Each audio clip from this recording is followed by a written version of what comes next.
Everyone, this is Saumya Srivastava. तो college tutor में आपका स्वागत है। तो आज हम पढ़ेंगे section 13 of the Hindu marriage act which talks about the divorce. ठीक है, वो डील करता है ग्राउंड फॉर डिवोर्स। क्या क्या ग्राउंड है जिसके वजह से जो कोर्ट है वो ग्रांट कर देगी डिवोर्स। ठीक है, तो बहुत सारे रीजन है। तो सबसे पहले जानने से पहले हम जानते हैं कि आखिर ये डिवोर्स है क्या। डिवोर्स जो होता है एक लीगल सेपरेशन है बाय द कोर्ट। जो कोर्ट है वो लीगली सेपरेट करती है किसको, हस्बैंड और वाइफ को। क्यों करती है? क्योंकि बहुत सारे रीजंस होते हैं जिनको कोर्ट को लगता है कि ये दोनों को साथ में रहना ठीक नहीं है। इनको इनको लीगली सेपरेट करना बहुत जरूरी है, इसलिए कोर्ट जो है वो ग्रांट कर देती है। ठीक है, तो चलिए देखते हैं कि क्या क्या ऐसे ग्राउंड हैं जिनको देखते हुए कोर्ट जो है वो डिक्लेयर कर देगी, डिवोर्स ग्रांट कर देगी। ठीक है, हस्बैंड और वाइफ को। तो सबसे पहले देखते हैं। देखिए, पहले सेक्शन 13 में बहुत सारे ग्राउंड हैं। कुछ ग्राउंड जो है female both both of the spouse के लिए, हस्बैंड के लिए भी है और वाइफ के लिए भी है। और कुछ ग्राउंड्स ऐसे हैं जो कि सिर्फ और सिर्फ वाइफ को दी गई है। ठीक है, तो चलिए देखते हैं। जो सेक्शन 13(1) है, जो ग्राउंड फॉर डिवोर्स दिया, वो हस्बैंड के लिए भी और वाइफ के लिए भी, मतलब बोथ ऑफ द स्पाउस के लिए वो ग्राउंड है कि वो जाके वो डिवोर्स ले सकते हैं। लेकिन सबसे पहले हम जानते हैं कि जो डिवोर्स है ना, वो बहुत ही ऐसा समझिए, एक मैं बेसिक अंडरस्टैंडिंग देना चाहती हूँ आपको कि जो डिवोर्स है ना, ऐसा नहीं है कि आपको वो तुरंत मिल जाएगा या कोई भी ग्राउंड होगा तो कोर्ट बहुत डिक्लेयर कर देगी। पहली बात तो इंडिया में डिवोर्स को एक सोशल इविल माना जाता है।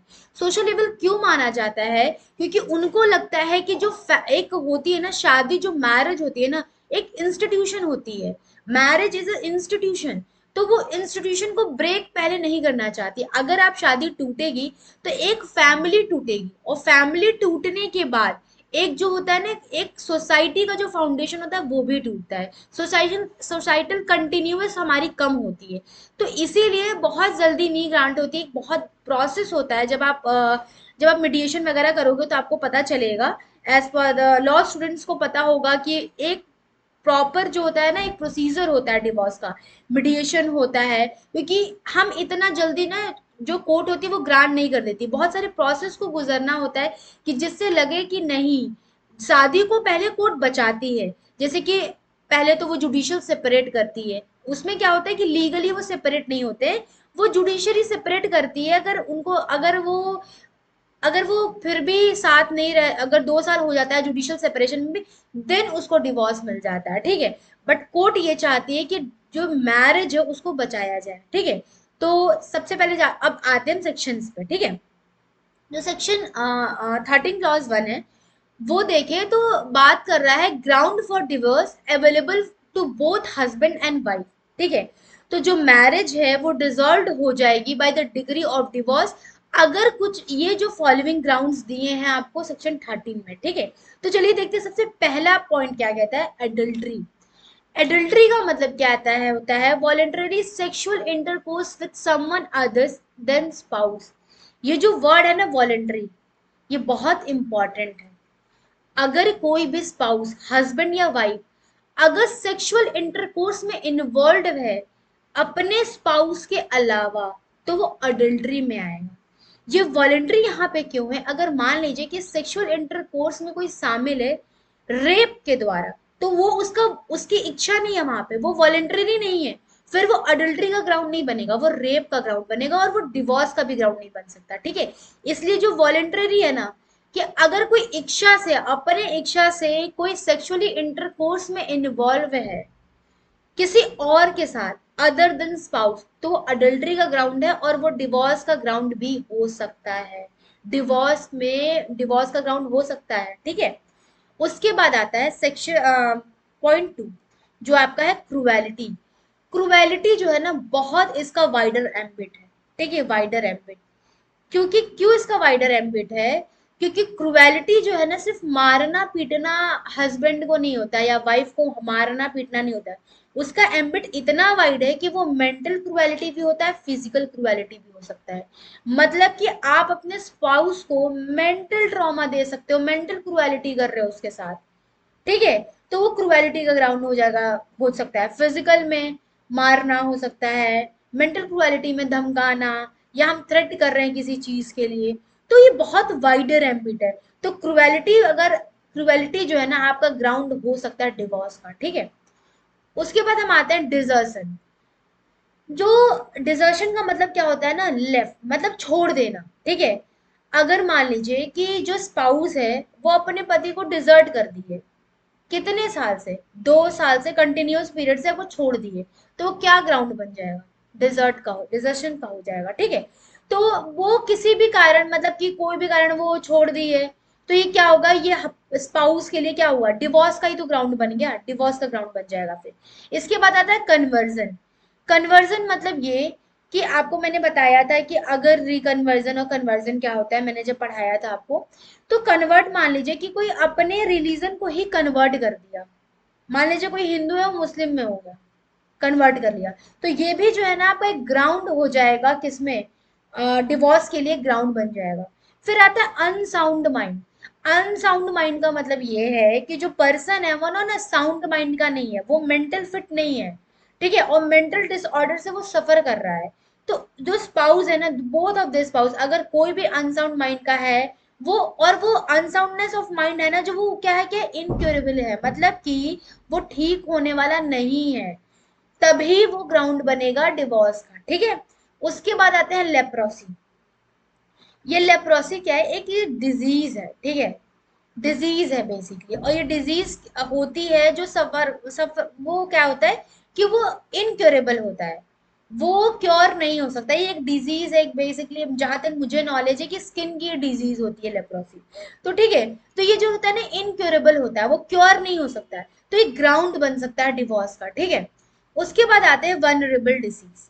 वनरेबल डिजीज का मतलब क्या है, फैलने वाली, एक दूसरे से मतलब कम्युनिकेबल डिजीज है वो, मतलब अगर किसी इंसान को है तो वो दूसरे इंसान को भी हो सकता है, अगर मान लीजिए हस्बैंड को है तो वो वाइफ को भी हो सकता है। तो उस चीज वनरेबल डिजीज पे अगर किसी भी स्पाउस को है, तो एक स्पाउस जो है, या मतलब एक स्पाउस जो है वो अपने मतलब डिवोर्स ले सकता है, ठीक है। अगर उसकी स्पाउस को, अगर उसकी वाइफ को या हस्बैंड को वेनरेबल डिजीज है, और वेनरेबल डिजीज कैसी है, वो कम्युनिकेबल डिजीज होती है, वो फैलती है, ठीक है। उसके बाद आता है आपका एड, रिनंसिएशन। रिनंसिएशन का मतलब होता है सन्यासी। मतलब कोई इंसान, अगर मान लीजिए कोई किसी की वाइफ है वो सन्यासी बन गई, किसी का हस्बैंड है वो सन्यासी बन गया, तो इंसान क्या करेगा, डिवोर्स ले लेगा, ठीक है, तो वो ग्राउंड होएगा। फिर उसके बाद आता है प्रिजम्पशन ऑफ डेथ, प्रिजम्ड डेथ। एक कह सकते हैं कि एक लॉ है कि अगर स्पाउस जो है आपका, अगर या वाइफ या हस्बैंड, अगर वो आपको 7 साल तक लापता है, वो आपको मिल ही नहीं रहा है, तो कोर्ट क्या कर लेती है, उसको प्रिज्यूम कर लेती है कि वो मर गया है, वो डेथ हो गया है, और उसको क्या कर देती है, डिवोर्स ग्रांट कर देती है। ये एक कह सकते हैं एक लॉ है कि अगर कोई इंसान मान लीजिए 7 साल तक लापता है, वो मिल ही नहीं रहा है, तो कोर्ट क्या कर लेगी, वो प्रिज्यूम कर लेगी कि ये पर्सन मर चुका है और डिवोर्स दे देगी, ठीक है।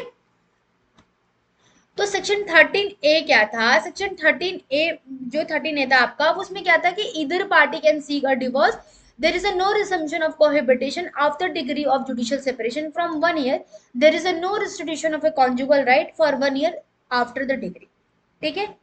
डिग्री पास होने के बाद जो है कोई भी कॉन्जुगल राइट जो है वो परफॉर्म नहीं हो सकता उसके, कब, जब डिग्री, ऐसा नहीं है कि नहीं हो सकता, मतलब अगर कोर्ट जो है पास कर दी है डिग्री, क्यों, अच्छा ये डिवोर्स क्यों होता है, मैंने आपको स्टार्टिंग में ही बताया कि पहले जो कोर्ट है ना ऑटोमेटिक जो है ना डिवोर्स नहीं ग्रांट कर देगी। पहले क्या होता है, जुडिशियल सेपरेशन होता है। पहले कोर्ट जो है ना वो ट्राई करेगी कि कोहेबिटेशन का ट्राई करेगी, मतलब हस्बैंड और वाइफ को क्या करेगी, रिस्टिट्यूशन ऑफ कॉन्जुगल राइट का ट्राई करेगी कि वो रिस्टोर कराए पोजीशन का कॉन्जुगल राइट को। अगर वो नहीं होता तो डिग्री पास हो जाएगी डिवोर्स का, कब हो जाएगा, आफ्टर 1 ईयर क्या होता है, पास कर देगी, देखेगी कि रिस्टिट्यूशन ऑफ कॉन्जुगल राइट भी नहीं हो रहा है, ठीक है। उसके बाद जुडिशरी, जब जुडिशरी सेपरेट की थी 1 साल तक आपका कोई कॉन्जुगल राइट परफॉर्म नहीं हुआ, तो क्या करेगी कोर्ट, पास कर देगी डिवोर्स। तो यही कह रहा है कि अगर मान लीजिए कि कोर्ट ने restitution of a conjugal right grant किया, मतलब रिस्टोर करने की कोशिश की है कि कॉन्जुगल राइट जो है परफॉर्म हो जाए किसमें, बोथ ऑफ द स्पाउस में, लेकिन अगर वो नहीं होता है, अगर वो चीज नहीं होता है, तो कोर्ट क्या करेगी, वो कोर्ट क्या करेगी, डिवोर्स ग्रांट कर देगी, ठीक है। उसके बाद आते हैं सेक्शन 13 2 पे, ठीक है। तो आपका क्या ये कह रहा है, इसमें क्या है कि सिर्फ वाइफ के लिए ग्राउंड अवेलेबल है जिसमें कि वाइफ जो है डिवोर्स ग्रांट करा सकती है। ये जो ग्राउंड दिया है ना आपको 1 2 3, ये जो दिया है, ये जो है ये सिर्फ सिर्फ और सिर्फ हस्बैंड मतलब कि ये वाइफ के लिए, ना कि हस्बैंड के लिए। बाईगैमी क्या है, a man has a multiple wifes, तो ये क्या है, वाइफ के लिए ग्राउंड बन जाएगा, किसके लिए, डिवोर्स का। रेप के लिए, सोडोमी के लिए, बिस्टैलिटी के लिए, ठीक है। तो ठीक है, रेप हुआ, सोडोमी हुआ, बिस्टैलिटी हुआ, तो ये रेप आपको पता होगा वॉलेंटरी सेक्स नहीं होता है ये, ठीक है, इनवॉलेंट्री होता है। अगर कोई लड़की का कोई रेप करता है तो, ठीक है, तो वो भी ग्राउंड हो जाएगा डिवोर्स के लिए। सोडामी क्या होता है, सोडामी क्या होता है, ये अननेचुरल सेक्स होता है, मतलब एनल सेक्स ये वगैरह अननेचुरल सेक्स आर कॉल्ड सोडामी। बिस्टैलिटी क्या होता है, sexual intercourse between the human and animal. तो इस चीज पे जो हस्बैंड होगा वो गिल्टी होगा सच एक्ट्स के लिए, रेप के लिए, सोडामी के लिए, बिस्टैलिटी के लिए। जैसे मैंने बताया सोडामी क्या है, सोडामी एक अननेचुरल सेक्स है, ठीक है, नेचुरल सेक्स नहीं है वो, ठीक है। बिस्टैलिटी क्या है, जो sexual intercourse between the human and animal, तो वो ग्राउंड हो जाएगा क्या, guilty for such act. Divorce के लिए ये क्या होगा, ग्राउंड होगा। लेकिन ये जो ग्राउंड है ना, ये सिर्फ वाइफ के लिए था, और वो जो ग्राउंड था जो आपने 13A में देखा था, 1A में, वो सारे जो ग्राउंड है ना वो बोथ ऑफ द स्पाउस के लिए है, हस्बैंड के लिए भी है, वाइफ के लिए भी है, ठीक है। तो ये हमारा खत्म होता है सेक्शन 13, ठीक है। अब हम देखेंगे, अब हम मिलते हैं नेक्स्ट वीडियो में, ठीक है।